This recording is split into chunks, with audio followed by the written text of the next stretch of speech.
ओम नमो भगवते वासुदेवाय नमः। आप सभी का दिन शुभ और मंगलमय हो। आज श्रवण कीजिए वैशाख महात्म्य कथा में दूसरा अध्याय। प्रेम से बोलिए श्री हरि विष्णु भगवान की जय, तुलसी माता की जय। आगे की कथा में नारद जी कहने लगे कि जैसे सतयुग जैसा युग, वेद समान शास्त्र, गंगा जी जैसा तीर्थ, जलदान जैसा दान, भार्या समान सुख, खेती जैसा धन, जीवन के समान लोभ, नेत्रों के समान ज्योति, भोजन के समान तृप्ति और सत्य के समान यश, आरोग्यता के समान हर्ष कोई दूसरा नहीं है। ऐसे ही वैशाख जैसा अन्य कोई दूसरा मास भगवान को प्यारा नहीं है। जो इस मास को व्यर्थ गंवा देता है वह धर्महीन शीघ्र ही पशु योनि पाते हैं। संसार में अनेक प्रकार के व्रत तप आदि हैं जो अत्यंत ही कष्ट साध्य हैं और उनसे फिर जन्म लेना पड़ता है, परंतु वैशाख मास में केवल स्नान मात्र से ही मनुष्य मोक्ष को प्राप्त होता है। सब दानों तथा सब तीर्थों के स्नान का फल वैशाख में केवल जल दान करने से ही मिल जाता है। जिसमें जलदान देने को भी शक्ति ना हो वह दूसरे से दान दिलवाए, उनका भी वही फल प्राप्त होता है। जो पथिकों के लिए प्याऊ लगवाता है वह अपने कुलों का उद्धार करता है।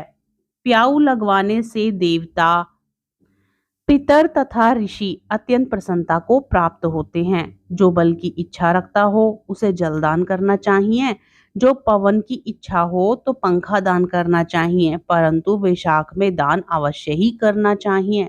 जो प्यासे को जल पिलाता है वह राज सूर्य यज्ञ का फल प्राप्त करता है। जो धूप और पसीने से व्याकुल ब्राह्मण पर पंखे से हवा करता है वह सब पापों से रहित होकर गरुड़ के समान हो जाता है।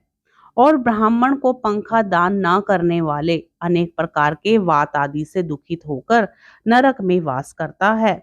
जो थके हुए ब्राह्मण पर कपड़े से ही हवा करता है वह पापहीन होकर भगवान की सायुज्यता मुक्ति पाता है। और जो शुद्ध हृदय से ताड़ का पंखा दान करते हैं वे यमदूतों का तिरस्कार करते हुए बैकुंठ को पाते हैं।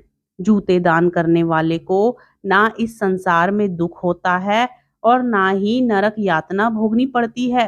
ब्राह्मण के याचना करने पर खड़ाऊ दान करने वाला राजा होता है। जो मार्ग में आश्रम के लिए घर बनाता है उसका फल ब्राह्मण भी वर्णन नहीं कर सकते। जो अतिथि ब्राह्मण को भोजन कराए उसके फल का कोई भी विस्तार नहीं। अन्नदान पाने वाला अपने माता पिता को भी भूलकर दान ही को अपना सर्वस्व मानता है। माता पिता तो केवल जन्म के दाता हैं, इसलिए विद्वान लोग अन्न देने वाले को ही पिता कहते हैं। बोलिए श्री हरि विष्णु भगवान की जय। अब सुनिए वैशाख मास में बंदरी की कहानी। एक राजा था, वह वैशाख माह में प्रतिदिन ब्रह्म मुहूर्त में उठकर गंगा जी में स्नान करता था। राजा का आदेश था कि मुझसे पहले गंगा जी में कोई भी स्नान नहीं करेगा। राजा जब भी गंगा जी में स्नान करने जाते तो उन्हें प्रतिदिन शांत जल के स्थान पर हिलता हुआ हलचल युक्त जल दिखाई देता था। तो राजा को संदेह होता था कि निश्चय ही मुझसे पहले कोई प्रतिदिन गंगा जी में स्नान करता है। अतः राजा ने नदी के तट पर पहरेदार को बिठा दिया। गंगा जी के तट पर एक वृक्ष था, उस पर एक बंदरिया रहती थी।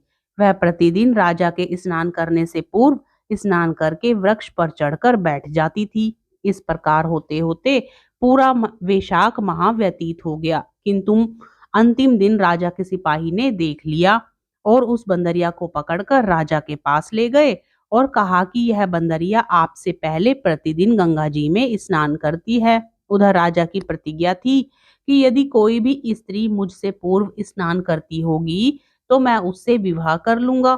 इसलिए राजा को बांदरी के साथ विवाह करना ही पड़ा। वैशाख स्नान के पुण्य से बंदरी के गर्भ ठहर गया। 9 मास पूर्ण होने पर बंदरी ने राजा से पूछा कि शिशु जन्म के समय मुझे क्या करना चाहिए।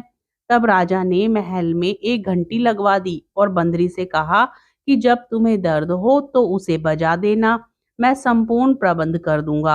राजा की अन्य रानियां भी थीं, उनके कोई संतान नहीं थी। बंदरी का गर्भ है यह समाचार जानकर अन्य रानियां भी मन ही मन बंदरी से ईर्ष्या करने लगी और भावी संतान का नाश करने के लिए नई नई योजनाएं बनाने लगी। घंटी लगी देखकर एक रानी ने बंदरी से इसका कारण पूछा। बंदर ने संपूर्ण वृतांत बता दिया। रानी ने बताया कि एक बार घंटी बजाकर तो देखो, राजा आते हैं या नहीं। बंदरी ने घंटी बजाई तो राजा दौड़े दौड़े महल में आए और घंटी बजने का कारण पूछा। इस पर बंदरी ने उत्तर दिया कि मैंने तो रानी के कहने पर बजाई थी। तब रानियों ने राजा से कहा कि यह तो पशु है और ना जाने कितनी बार घंटियां बजाएगी। इस प्रकार कहकर उन्होंने घंटी को हटवा दिया। कुछ दिनों बाद बंदरी ने एक शिशु को जन्म दिया तो उसने अन्य रानियों से पूछा कि मैं क्या करूं। तब रानी ने कहा कि तुम आंखों पर पट्टी बांधकर सो जाओ।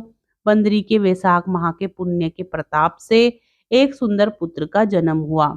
शिशु के जन्म होते ही उसके रोने से पूर्व ही रानियों ने उसे एक टोकरी में रखकर दासी को दे दिया और आदेश दिया कि इसे नदी में बहा कर आओ और उस शिशु के स्थान पर एक पत्थर रख दिया।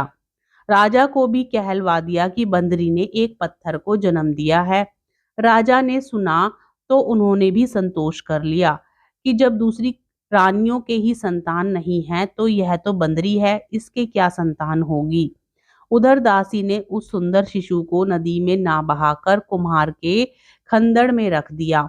दूसरे दिन कुम्हार कुम्हारिन खंदड़ में आए तो वहां एक सुंदर शिशु को रोते हुए देखा। कुम्हार कुम्हारिन भी निसंतान थे। उन्होंने उस शिशु को अपने लिए भेजी गई भगवान की भेंट माना और बड़े प्रेम से शिशु का पालन पोषण करने लगे। कुछ बड़ा होने पर बालक को यह ज्ञात हुआ कि वह रानी बंदरी का पुत्र है, जिसको रानियों ने मरवाना चाहा था। एक दिन वह बालक कुम्हार के बनाए हुए मिट्टी के हाथी घोड़े लेकर पनघट पर जा बैठा और दासियों को देखकर कहने लगा कि आओ रे मेरे मिट्टी के हाथी घोड़े पानी पियो। जब दासियों ने यह बात सुनी तो वह हंसने लगी और बोली, अरे मूर्ख, कभी मिट्टी के हाथी घोड़े भी पानी पीते हैं क्या। इस पर बालक ने कहा कि कभी बंदरी के भी पत्थर जन्म लेता है क्या। उस बालक की यह बात दासियों ने जाकर महल में कही। तब रानियों ने दूसरे दिन विष मिलाकर लड्डू भेज दिए। ईश्वर की कृपा से लड्डू गोंद और बादाम के हो गए और उन लड्डुओं को खाने से उस लड़के की मृत्यु नहीं हुई। यह समाचार दासी ने रानी को कहा और रानी ने राजा से कहकर कुम्हार को देश से निकलवा दिया। कुम्हार वन में रहने लगा। तत्पश्चात अगले वर्ष चैत्र माह में माता गणगौर के पूजन का दिन आया तो वह बंदरी का पुत्र 108 करवे और 108 गोली लेकर तथा घड़े में पानी भरकर बगीचे के बाहर बैठ गया। उधर राजा की ओर साहूकार की पुत्रियां गणगौर बनाने के लिए मिट्टी लेने आई तथा बगीचे में खेलने और झूलने लगी। इस कारण कुछ समय बाद उन्हें प्यास लगी। तब उन्होंने उस बंदरी के पुत्र से जल पिलाने के लिए कहा तो उस बालक ने उत्तर दिया कि मेरे पास एक गोली है, उसे खाते जाओ और मेरी चारों ओर फेरे लगाती जाओ, जब मैं तुम्हें पानी पिलाऊंगा। इस पर पहले तो कन्याओं ने मना कर दिया, किंतु प्यास बहुत तेज लगी हुई थी और वे मान गई। इस प्रकार गोली खाने और उस युवक के साथ फेरे लेने से वह गर्भवती हो गई। बाद में जब उनके माता पिता को यह ज्ञात हुआ तो वह सभी कुम्हार के पास आए और संपूर्ण वृतांत सुनाया तथा यह कहा कि तेरे पुत्र ने हमारी कन्याओं से विवाह किया है, अब तुम्हें इन्हें अपने पास ही रखना होगा। तब कुम्हार ने निर्धन होने के कारण असमर्थता व्यक्त की।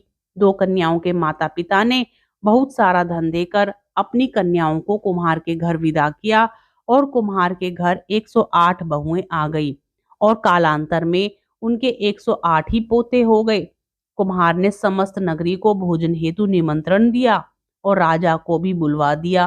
राजा के यहाँ से रानी बंदरी के अतिरिक्त सब भोजन हेतु पधारे। तब राजकुमार राजा की आज्ञा लेकर बंदरी को लेने रथ पालकी लेकर गया। और लाकर सभा में सबसे ऊंचे स्वर्ण आसन पर बिठाया। राजकुमार ने अपनी सभी पत्नियों को समझा दिया था कि बंदरी मुझे जन्म देने वाली माता है। एक एक बहू रानी बंदरी के चरण स्पर्श करती गई और एक एक सोने का सिक्का पोते को गोद में देती गई। जब राजा और अन्य रानियों ने यह सब देखा तो कुम्हार के पुत्र से इसका कारण पूछा। रानियों को तो तभी संदेह होने लगा था कि यह अवश्य ही बंदरी का पुत्र है। इसलिए रानी रूठ कर राजा से कहने लगी कि कुम्हार के पुत्र ने हमारा अपमान किया है और बंदरी का सम्मान किया है, अतः हम लौट कर जा रही हैं। इधर राजा को पुत्र के जन्म का संपूर्ण रहस्य ज्ञात हो गया था। इसलिए उन्होंने रानियों को देश से निकाल दिया और अपनी सभी पुत्र वधू एवं पुत्रों को लेकर महल में आया और राजकुमार का राज तिलक हुआ। कुम्हार कुम्हारिन को राजकुमार ने महल में रहने के लिए निवेदन किया, किंतु वह नहीं माने। तब राजा ने उन्हें ढेर सारा धन दे दिया। तो मित्रों, ये थी बैसाख महात्म की कथा और बैसाख मास में सुनी जाने वाली बंदरी की कथा। तो आपको ये कथा कैसी लगी? वीडियो पसंद आए तो लाइक जरूर करें और चैनल को सब्सक्राइब करें। अब सुनिए ओम नमो भगवते वासुदेवाय मंत्र का 11 बार जाप। ओम नमो भगवते वासुदेवाय नमः। ओम नमो भगवते वासुदेवाय नमः। ओम नमो भगवते वासुदेवाय नमः। ओम नमो भगवते वासुदेवाय नमः। ओम नमो भगवते वासुदेवाय नमः। ओम नमो भगवते वासुदेवाय नमः। ओम नमो भगवते वासुदेवाय नमः। ओम नमो भगवते वासुदेवाय नमः। ओम नमो भगवते वासुदेवाय नमः। ओम नमो भगवते वासुदेवाय नमः। ओम नमो भगवते वासुदेवाय नमः।